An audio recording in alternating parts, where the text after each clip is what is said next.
컨디셔닝, 정말 간단한 단어 하나이지만 이 단어 안에는 여러 조건들이 뭉쳐 있습니다.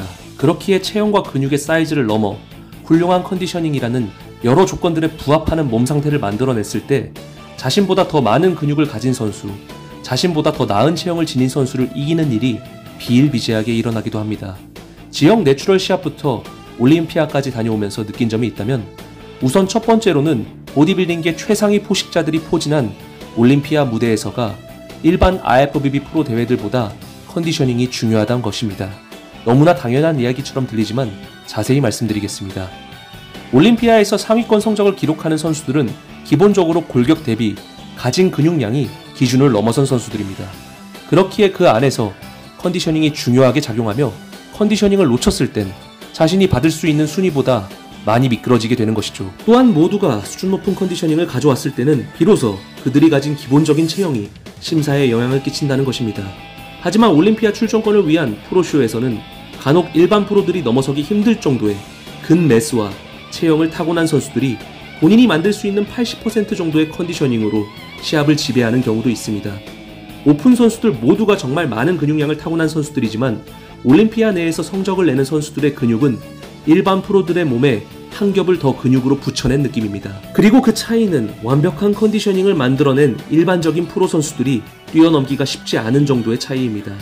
이제는 국내의 지역 보디빌딩 대회 혹은 내추럴 시합 대회에서의 컨디셔닝을 이야기해 보겠습니다. 컨디셔닝, 즉 몸의 상태는 100%에 가까운 확률로 시합의 승패를 좌우하는 경우가 많습니다.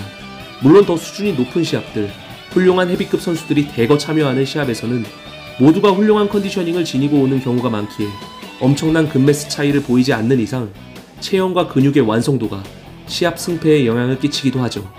IFBB 제외 국내 헤비급 무대에서 아직까지는 컨디셔닝이라는 기준을 넘어설 정도로 타 선수들보다 압도적인 근매스를 보이는 선수는 없다고 생각합니다.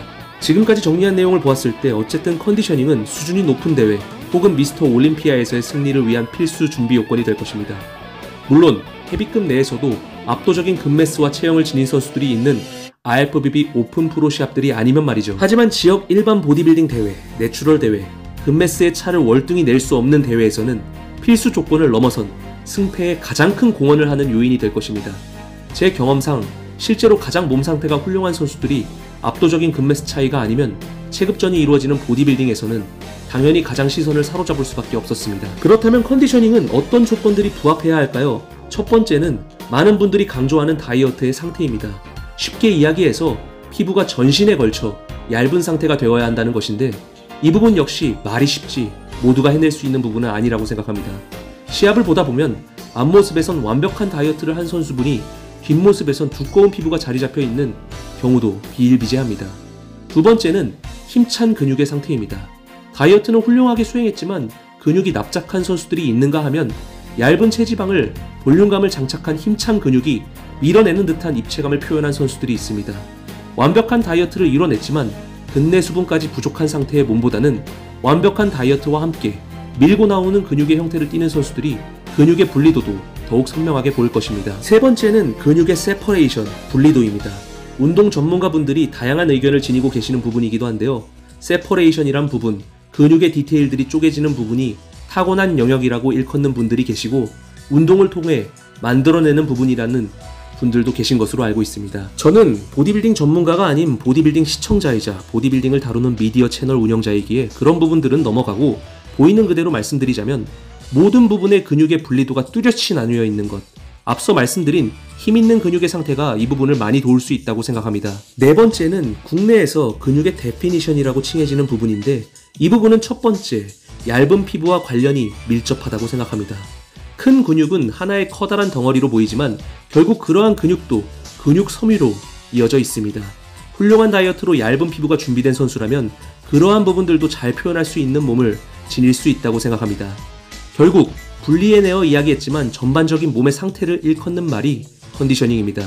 다이어트를 통해 얇은 피하층을 만들고 고된 훈련과 꾸준한 영양으로 힘찬 근육의 상태를 만들어 최대한 많은 볼륨, 즉 수분을 담을 수 있는 근육을 만드는 과정 자체가 보디빌딩이겠죠. 영상 제작에 관하여 많은 고민을 했습니다. 시합 경험이 없는 제가 주제넘게 정리를 한 것이기에 부끄러운 부분도 있습니다. 하지만 정말 많은 시합을 직접 보고 정리한 컨디셔닝 주제에 대한 내용이었습니다. 훌륭한 컨디셔닝을 만들어내는 방법, 그것은 저보다 영상을 시청하시는 현역에 계신 여러분들이 더욱 잘 알고 계신다고 생각합니다. 2023년도 다양한 시합 취재를 통해 훌륭한 컨디셔닝의 선수들을 많이 뵙고 싶습니다. 드포이 채널이었습니다. 시청해주셔서 감사합니다.